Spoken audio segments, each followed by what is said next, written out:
मित्रांनो, मागचा जो भाग 3 आहे, तो आपला थोडासा डिस्कंटिन्यू झालेला. तरी आपण आता तोच मी आता कंटिन्यू करतो. त्याच्याविषयी काय बाकी गोष्ट होती तर मी तुम्हाला सांगतो. ते आपण येतो होतो पेपर 6 हा ऑप्शनल असतो सब्जेक्ट, आणि पेपर 7 हा पण ऑप्शनल असतो. तुम्ही घ्यायचा, याच्यामध्ये तुम्हाला सब्जेक्ट निवडण्यासाठी ऑप्शन्स असतात. हा एक ऑप्शनचा सब्जेक्ट निवडायचा. तर जे जे UPSCला सब्जेक्ट असतात ते यातले तुम्ही निवडू शकता. पण आपण 2 सब्जेक्ट निवडणार आहोत. आपला ऑप्शनल सब्जेक्ट फर्स्ट जो असेल पेपर तो जिओग्राफी असेल, आणि सेकंड जो असेल तो हिस्ट्री असेल. हे दोन्ही पण पेपर 250-250 मार्काचे आहेत. आता त्यांनी ऑप्शनल सब्जेक्ट कुठला निवडावं याच्याविषयी माहिती दिली असते, ती पुढे आहेच. या नोटिफिकेशनमध्येच तुम्हाला भेटून जाईल, ती आहे त्याच्यामध्ये. तर आपण आपल्या तयारीसाठी हिस्ट्री आणि जिओग्राफी 2 सब्जेक्ट निवडणार आहोत. आता ह्याच्यामध्ये राहिला तो एक पर्सनॅलिटी टेस्ट. ही ॲक्च्युली 275 मार्काची फेस टू फेस एक्झाम असते, किंवा आपण त्याला इंटरव्ह्यूज म्हणू शकतो. कॅन्डिडेटला जे मेन्स एक्झाम पास होतात आणि ज्यांना काही रँकमध्ये आलेले स्टुडंट आहेत त्यांना इंटरव्ह्यूसाठी बोलवलं जातं. आता त्याच्यामध्ये त्यांचे इंटरव्ह्यू घेतात आणि त्यांना मार्क जे आहे ते 275 आहेत. अशा पद्धतीने हे टोटल एक्झाम आपण पाहिले. तर आपण परत एकदा रिव्ह्यू केला तर आपल्याला असे दिसेल: paper A Indian language, paper B English, दोन्ही पण 300 मार्क्स. नंतर पेपर फर्स्ट 250 मार्क्सचा तो इझी आहे. पेपर सेकंड जनरल स्टडीज, याच्यामध्ये हिस्ट्री जिओग्राफी असेल, तो 250 मार्क्सचा आहे. नंतर general studies second governance, politic, constitution, social justice and international relation, हा पण 250 मार्काचा आहे.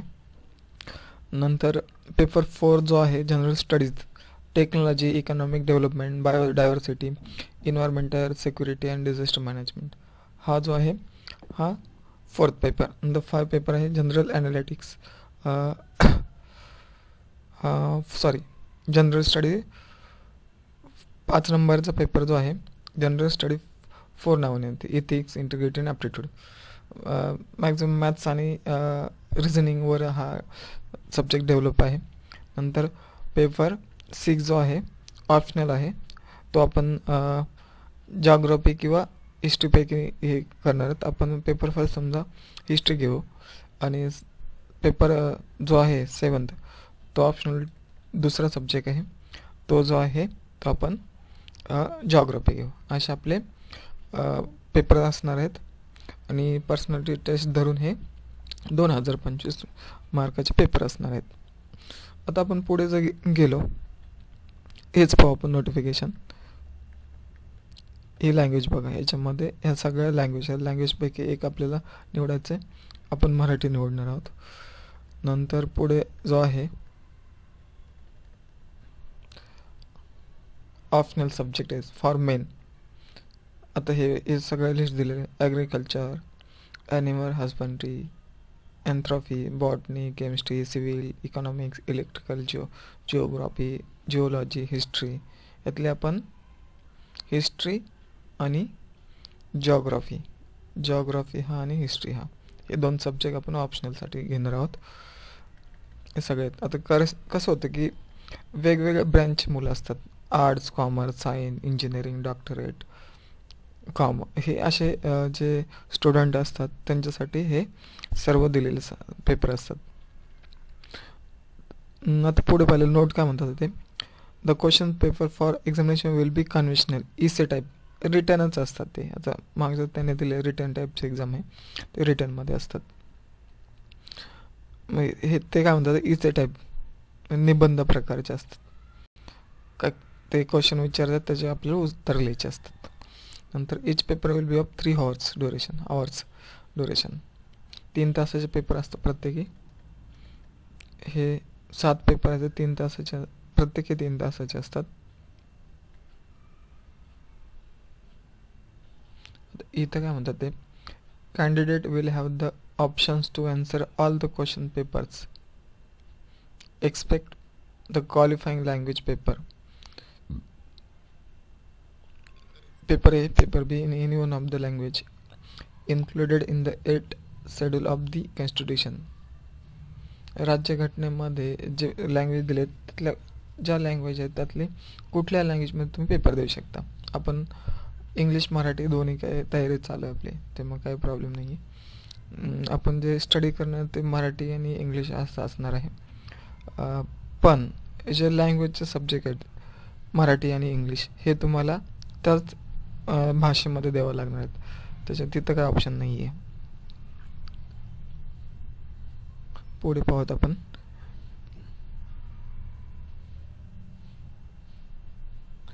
हे काय म्हणतात, candidates exercising the option to answer papers in any one of the language included in the 8th schedule of the Constitution of India mentioned above may, if they so desire, त्यांना तसं वाटत असेल तर, give English version within bracket of only the description of the technical terms. हां, तुम्हाला तर तुम्ही समजा मराठी घेतली आणि तुम्हाला काय टेक्निकल टर्म्स आहेत, जसं टेलिव्हिजन, आपण मराठीत आहे त्याला इक्विव्हॅलेंट शब्द दूरदर्शन. पण ज्याला इंग्लिशमधल्या वर्डला टेबलला मराठीत शब्द असेल, पण मेज आहे टेबल ॲक्च्युली इक्विव्हॅलेंट, तो हिंदीमध्ये आहे. पण असे काही शब्द आहेत इंग्लिशमधले की ज्याला मराठीमध्ये इक्विव्हॅलेंट नाहीत, किंवा इंग्लिश टर्म्स आहेत, इलेक्ट्रॉन्स, असे शब्द ज्याला मराठीत इक्विव्हॅलेंट नाहीत, ते आपण त्याच भाषेत लिहायचे. Candidate should however note that if they misuse the above rule, or deduction will be made on this account. जसं त्यांनी चुकीचं करत असेल किंवा गैरफायदा घेत असतील तर ते रॉंग आन्सर देतात, रॉंग मार्क होतात, किंवा deduction will be made, mark कमी केले जातील.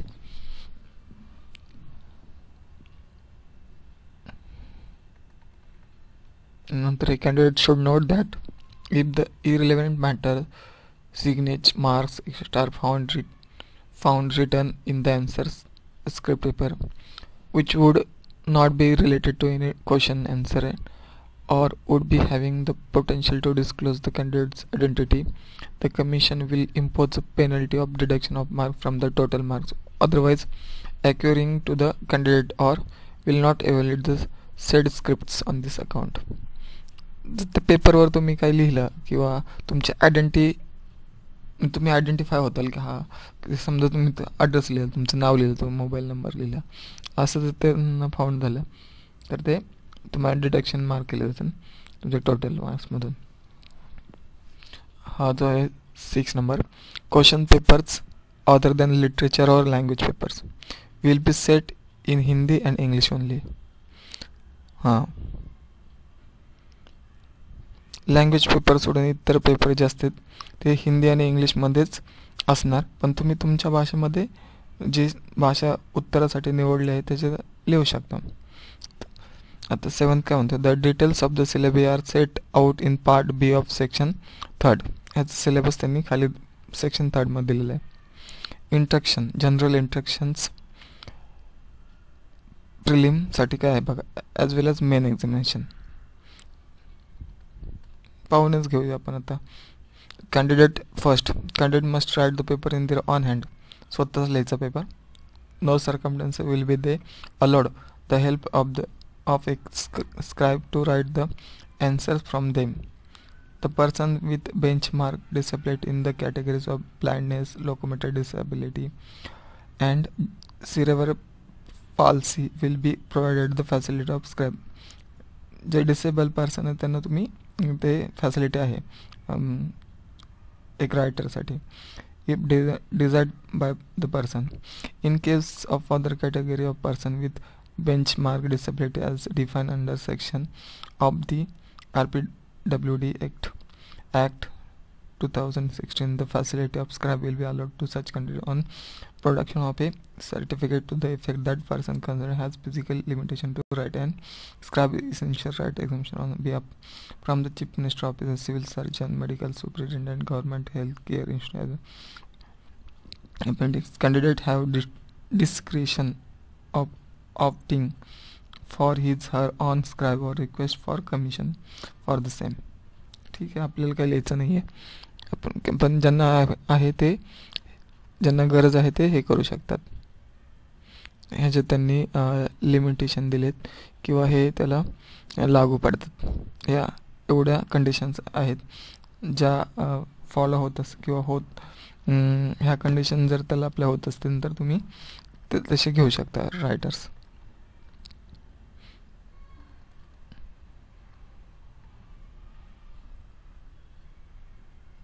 हां, इथं तुम्ही कॅल्क्युलेटर यूज करू शकता.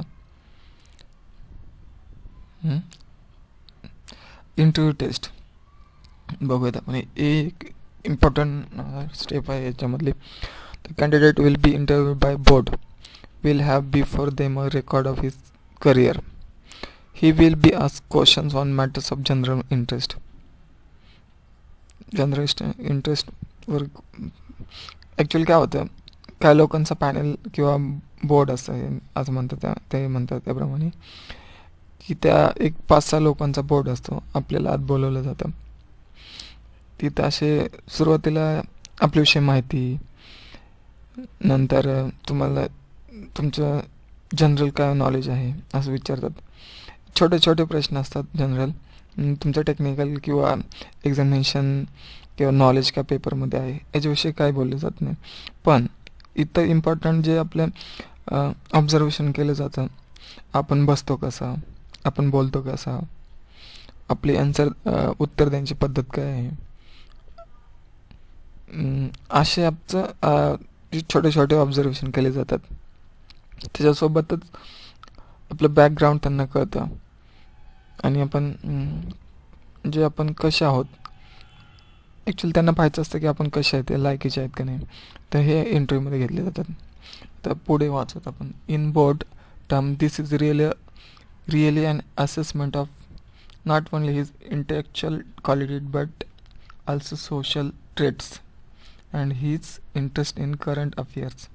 Some of the qualities to be judged are mental alertness, critical powers of assimilation, clear and logical exposition, balance of judgment, variety and depth of interest, ability for social cohesion and leadership, intellectual and moral integrity. हे सगळे आपले गुण आहेत. ते बारीक असं observation करत असतात. त्यांना हे सर्व आपले गुण आहेत का किंवा आपण हे कसे यूज करतो आपण हे त्यांना पाहायचं असतं. The technique of the interview is not that of a strict cross examination असते ते, but of a natural though direct and purposive conversation which is intended to reveal the mental qualities of the candidate. आता ही interview म्हणजे एकदम tough असतात. लोक खूप मोठे मोठे लोक असतात आणि ते आपले एक इंटरव्ह्यू घेत असतात असं, आणि आपल्याला वाटतं की अरे हे आपलं क्रॉस एक्झामिनेशन घेतील, क्रॉस क्वेश्चन विचारतील. असं काही नाही. ते फक्त आपल्या म्हणतात आहे की आपण आपल्या मेंटल क्वालिटीज कशा आहेत, कॅन्डिडेट कसं आहे एवढं त्यांना चेक करायचं असतं. आणि इंटरॅक्शन जे असतं ते एकदम नॉर्मल असतं, साधे आपण जसे मित्रांशी बोलतो त्या पद्धतीने ते इंटरॅक्शन असतं.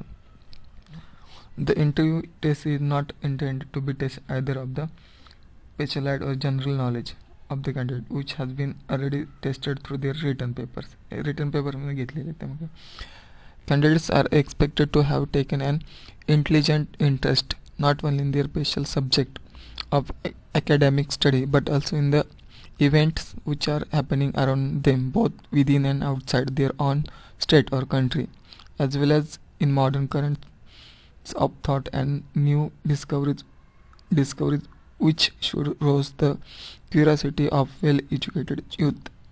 ओके, हे आहे प्रपोज त्याचा. सेक्शन 3 काय म्हणतो बघा. Syllabus for the examination.